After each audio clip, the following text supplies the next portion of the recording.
지난 5일 오후 6시 20분쯤 사상구 괴법동 신라대 인근 야산에서 불이 났습니다. 다행히 불은 크게 번지지 않아 산림 165제곱미터를 태우고 1시간 30분 만에 진화됐습니다. 지난 1일 조현병 환자가 자신을 돌봐주던 친누나를 살해하는 등 정신질환 범죄가 급증하면서 부산시가 정신질환자 재활시설을 확대하고 응급 개입팀을 구성하는 등 대책 마련에 나섰습니다. 라돈 침대와 아파트까지 전국적으로 라돈 공포가 커지는 가운데 부산 동구에서 생활 방사선 안전관리 조례를 제정해 관심을 모으고 있습니다. 구는 월 1회 방사선 수치를 측정, 관리, 추정하는 등 관련 교육과 대책 등을 마련해야 합니다. 바다에서 수영을 하다 기상악화로 갯바위에 고립된 A씨 등 3명이 출동한 해경에 의해 구조됐습니다. 구조된 A씨 등은 건강에 이상이 없어 모두 귀가했습니다. 여러분 안녕하십니까? 헬로티비 뉴스 부산입니다. 매달 초 달력을 넘기며 이번 달은 언제가 휴일인지 찾아보는 건 직장인의 소소한 즐거움인데요. 이번 달 달력을 보면 어린이날과 석가탄신일 등 이틀의 공휴일이 있는데 두 날 모두 일요일이어서 아쉬웠던 분들 많으실 겁니다. 그런데 어린이날은 대체 휴일이 생겨 다음 날이 빨간 날인 반면 석가탄신일은 대체 휴일이 없습니다. 어떻게 된 일일까요? 심다혜 기자가 정리했습니다. 법적 공휴일은 관공서의 공휴일에 관한 규정에 따라 공적으로 쉬기로 정한 날을 말합니다. 우리나라의 법정 공휴일은 모든 일요일과 설 연휴, 추석 연휴를 포함해 국경일과 어린이날, 석가탄신일 등입니다. 올해의 법정 공휴일은 총 66일로 52번의 일요일과 관공서 공휴일 15일이 포함됐습니다. 그중 어린이날과 석가탄신일이 일요일과 겹쳤는데 어린이날만 대체 휴일이 생겼습니다. 이유는 무엇일까? 2014년 도입된 대체 공휴일제를 살펴보면 설과 추석 연휴, 어린이날이 다른 공휴일과 겹치는 경우 평일에 하루를 더 쉴 수 있습니다. 설과 추석 연휴는 일요일과 겹치면 공휴일 다음에 첫 번째 비공휴일이 대체 휴일이 되고 어린이날은 일요일뿐 아니라 토요일이 겹칠 경우에도 대체 휴일이 생깁니다. 이 외에 다른 공휴일에는 대체 휴일제가 적용되지 않습니다. 이유는 제도의 도입 배경이 명절과 가정을 중시하는 국민적인 정서를 고려하고 휴식을 통한 재충전의 기회를 제공하기 위함이기 때문입니다. 대체 공휴일제 도입 당시 정부 관계자는 명절 연휴가 포함된 건 전통 문화를 계승하고 고향을 방문하는 국민들의 편의를 도모하기 위함이고 어린이날을 넣은 건 자녀 양육과 직장 생활이 양립하는 가정 친화적 분위기 조성에 도움이 되려 한 것이라고 설명했습니다. 하지만 일각에서는 가정을 중시하는 국민적인 정서라는 표현이 모호하기 때문에 모든 공휴일에 대체 공휴일 제도를 도입해야 한다고 주장합니다. 정부도 오는 2022년까지 대체 휴일제를 확대하는 방안을 논의하고 있습니다. 일부 공휴일은 요일제 공휴일로 전환하는 방안도 검토합니다. 다만 부처 간 협의가 되지 않고 있고 대체 공휴일을 보장받지 못하는 직업 분야에서 상대적 박탈감도 호소하는 만큼 신중한 논의가 필요해 보입니다. 헬로티비 뉴스 심다혜입니다.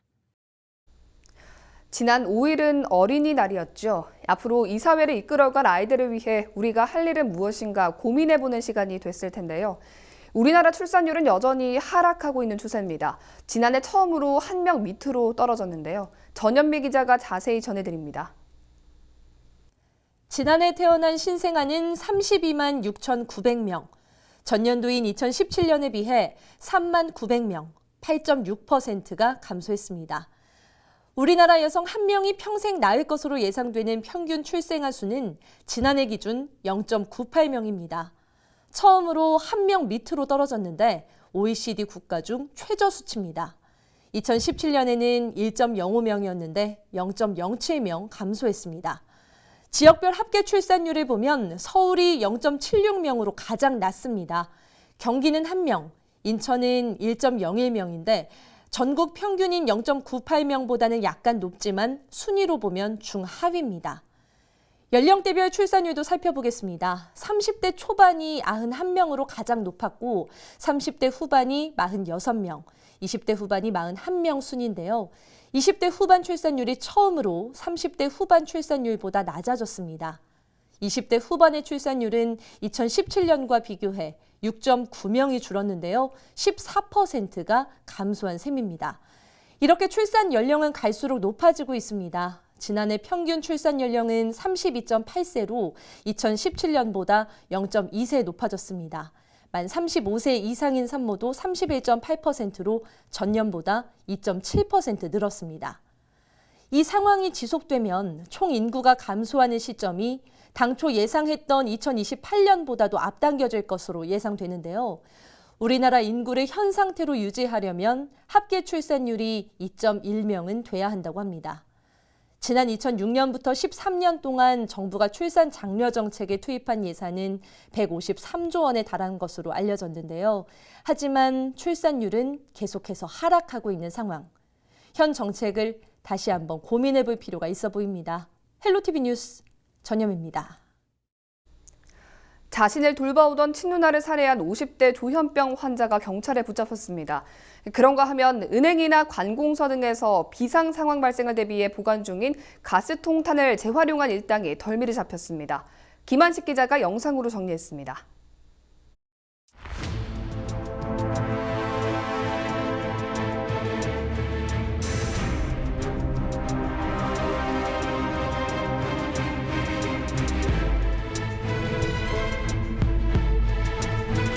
저 창문 열었을 때 냄새가 나더라고요. 그 내가 밖에 서 있었거든. 무서워서 못 들어가고.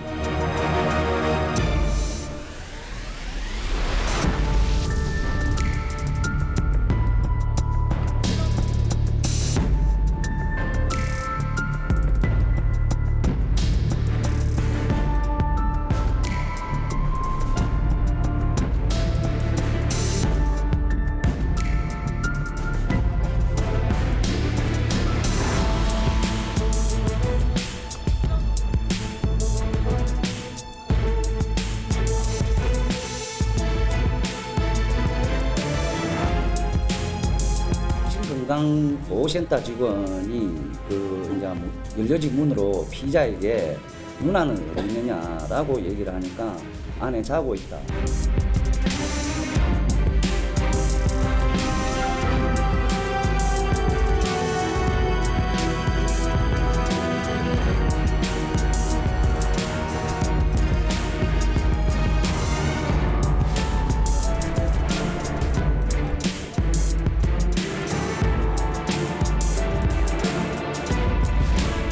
평소에 좀 진료를 받을 때 좀 어떤 분이셨습니까? 진료를 안 받으셨죠. 그 본인이 거부하셨어요.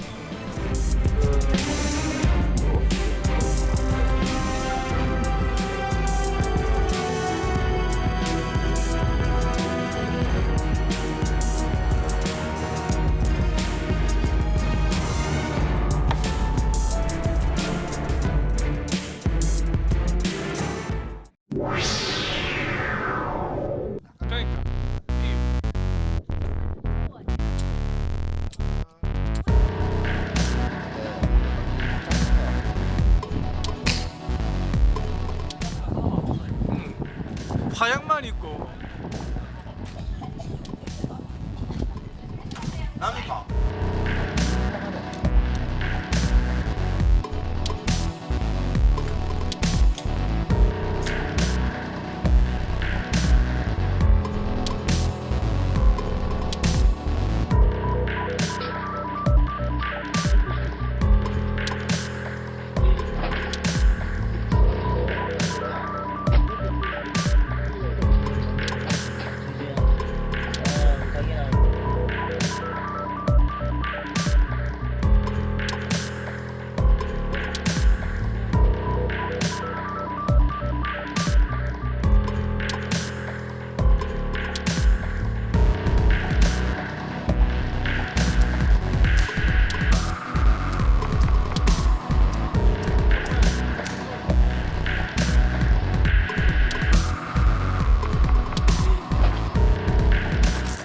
빈깍지 약통 뭐그 증거 없이 싹 튀겨버려. 극비로 해줘. 극비로.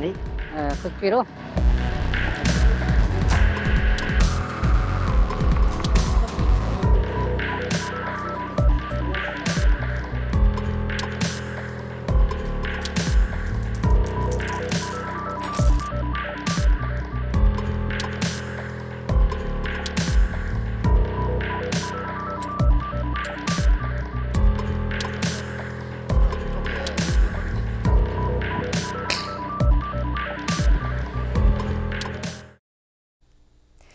6일 새벽 2시 40분쯤 30대 남성 A씨가 흉기를 들고 사람들을 위협하다 경찰에 붙잡혔습니다. 교통사고로 병원에 입원 중이던 A씨는 수영구의 한 마트에서 흉기를 훔쳐 마트 직원 B씨를 위협한 뒤 밖으로 나와 지나가던 택시에 타고 운전기사 C씨에게 내 말을 듣지 않으면 죽인다고 협박한 혐의를 받고 있습니다. C씨는 황경산 방향으로 가던 중 음주 단속 중인 경찰에게 도움을 요청했고 A씨는 현장에서 검거됐습니다. 경찰에 따르면 A씨는 과거 조현병과 공황장애로 치료를 받은 전력이 있는 것으로 확인됐습니다. 경찰은 A씨를 특수협박 등의 혐의로 입건해 조사하고 있습니다. 최근 정신질환 범죄가 잇따르는 가운데 부산시는 유관기관과 함께 종합관리계획을 마련했습니다. 이에 따라 시와 경찰청, 소방본부, 전문가 등 10여 명으로 협의체를 구성해 환자 현황을 점검하고 개선 방안을 논의합니다. 또 야간이나 휴일 응급 상황 발생을 대비해 광역 정신건강복지센터에 응급 개입팀을 설치하고 올해 안으로 인력 40명을 충원할 계획입니다. 이와 더불어 올해 정신질환자 재활시설 3곳을 개소하고 오는 2022년까지 재활시설을 8곳으로 확대 운영할 방침입니다. 지난 5일 오후 6시 20분쯤 사상구 괴법동 능인사와 신라대 사이 산책로에서 불이 났습니다. 불은 소나무와 잡목 등 임야 165제곱미터를 태운 뒤 출동한 소방대원들에 의해 1시간 30여 분 만에 진화됐습니다. 경찰과 소방당국은 등산객이 벌인 담배꽁초에 의해 산불이 난 것으로 보고 정확한 화재 원인을 조사하고 있습니다. 바다에서 수영을 하다 갯바위에 고립된 A씨 등 3명이 해경에 의해 구조됐습니다. A씨 등은 6일 오전 8시쯤 암남공원 인근 해상에서 바다 수영을 하던 중 파도가 거세지고 체력이 떨어지자 갯바위로 대피했습니다. 신고를 받은 해경은 경비 함정을 급파해 A씨 등 3명을 구조했고 건강에 이상이 없어 휴식을 취한 후 귀가했습니다.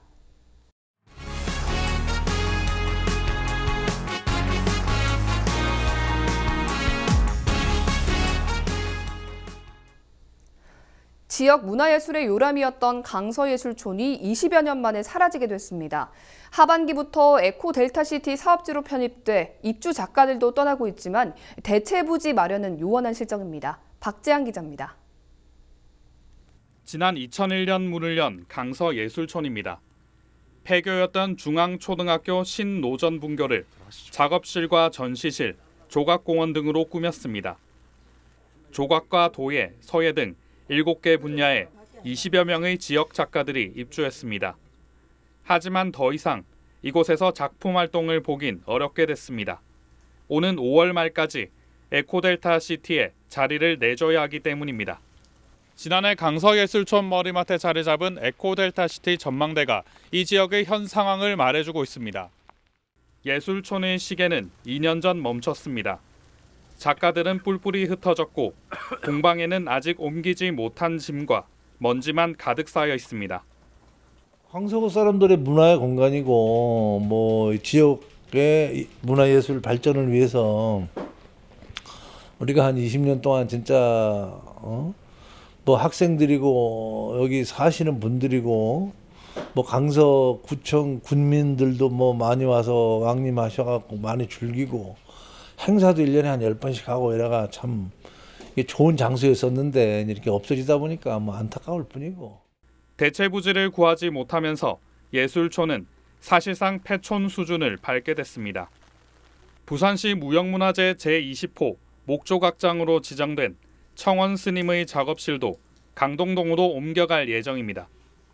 수자원공사는 에코델타시티 중심 지역인 새물머리변에 문화특별구역을 조성해 나루터 복원과 옛 건물들을 보존하기로 했지만 이미 작가들은 떠난 뒤입니다. 티브로드 뉴스 박지한입니다.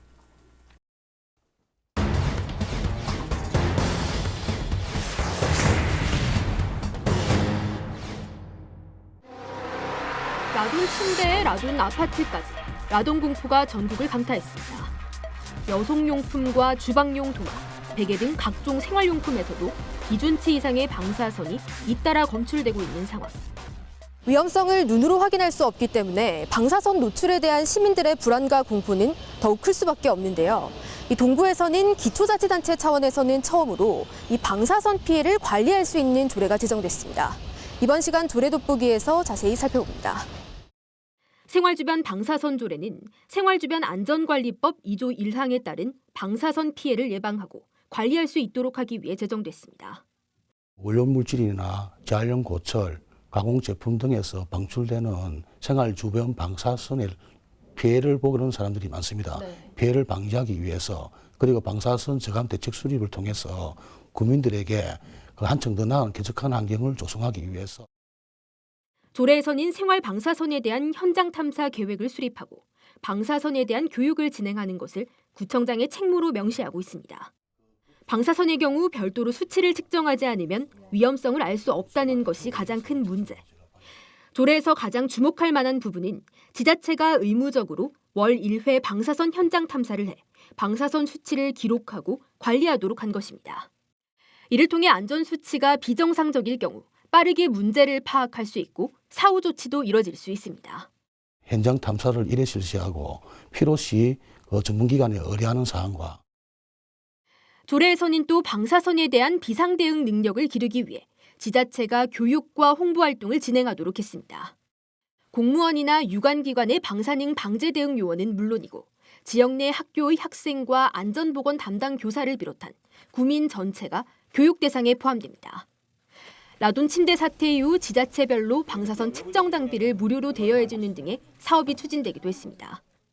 이번 조례에는 구청이 의무적으로 일정 규모 이상의 방사선 측정 장비를 구비하도록 했고 주민들에게 대여할 수 있도록 하는 내용을 명문화해 지자체의 시책 추진에 명확한 근거를 마련했습니다. 부산시의회에서도 생활주변 방사선 안전관리에 대한 조례가 발의돼 오는 10일 최종 제정 여부가 확정될 예정입니다. 조례 돋보기 안수민입니다. 제1회 기장 꽃길 나들이 행사가 지난 3일부터 6일까지 정관 중앙공원에서 열렸습니다. 기장군 하회 장목반 연합회가 주최한 이번 행사에는 꽃정원을 비롯해 꽃으로 만든 조형물과 포토존 등이 설치돼 눈길을 끌었습니다. 무료 꽃나눔 행사와 화분 만들기, 꽃물 손수건 만들기 등 체험 행사도 다채롭게 열려 가족 단위 손님들의 발길이 이어졌습니다. 꽃정원과 꽃길 등은 오는 12일까지 만나볼 수 있습니다. 꽃을 다른 지방 같이만이라도 좀 이쁜 도시로 꾸미고자 이 1회 축제를 계획하고 이렇게 하게 됐습니다. 이제 1회 축제가 시작이 됐으니까 이제 2회, 3회, 4회 끝까지 이제 제가 살아있는 한은 계속 크게 발전시켜 나갈 계획이 있습니다.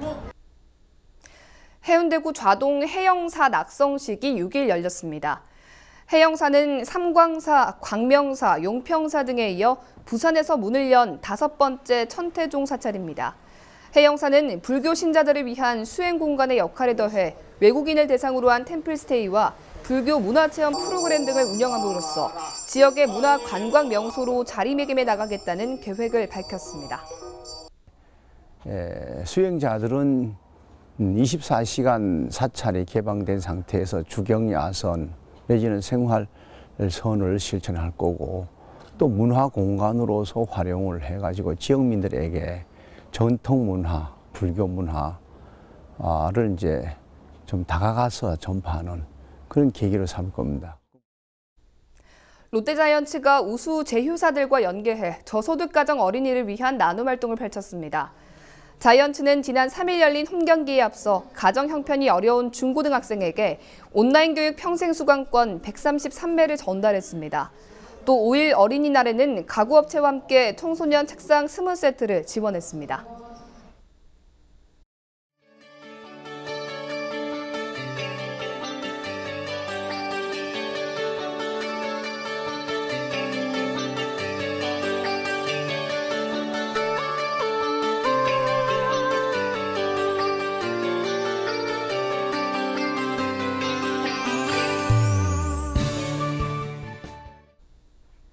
이상으로 뉴스를 마칩니다. 저희는 언제나 지역 주민 여러분 곁에 있겠습니다. 고맙습니다.